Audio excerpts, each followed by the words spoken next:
Most of you have never seen me in this setting before. I'm in my personal office here at our ministry center in Phoenix, Arizona. It's here that I do the virtual encounters with people. Right behind me is the screen where your image will appear if I'm ministering to you. And of course, you can see me as well over the internet. It's a very powerful way during this time of quarantine to minister to people. So I encourage you, please consider getting your own personal spiritual encounter and let me be right here and minister to you wherever you are. I have a prophetic word for the Lord. You don't often hear me say that because I think the word prophetic is very overused and misused today. Oftentimes it's indiscriminately applied. It's just an adjective for inspiring, insightful views that frankly most people could see on cable news or just by reading websites. There's nothing particularly important about it that sets it apart as a prophetic insight.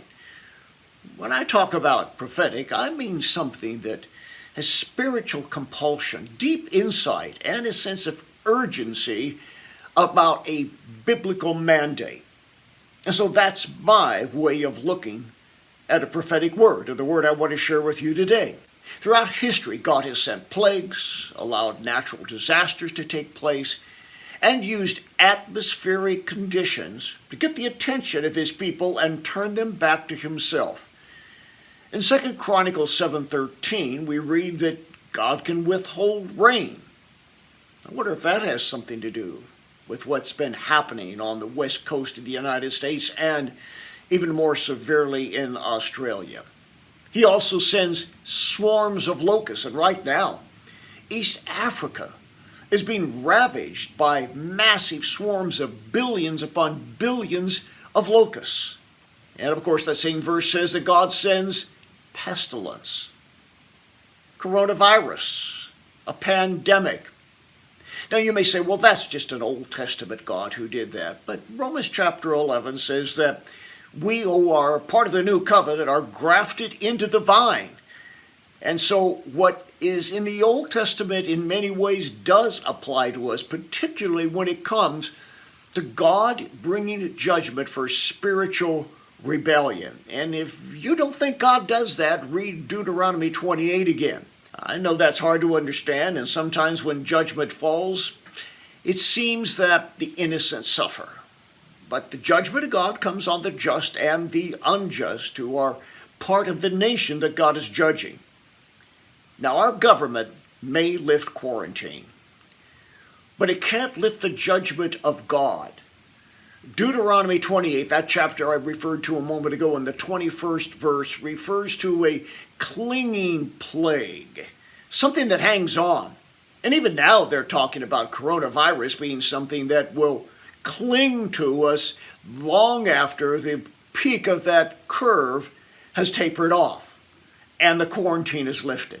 America may get back to work, but will America get back to God and our Judeo-Christian foundation from which we have so severely departed? We must do this. And those of us who believe in a ministry of healing and deliverance need to be in the forefront of declaring warning and bringing hope to people through Jesus Christ. That is my prophetic word. If you'd like to learn more about spiritual warfare, we encourage you to subscribe to our YouTube channel and see all the other ways we can teach you about how to overcome evil in your life.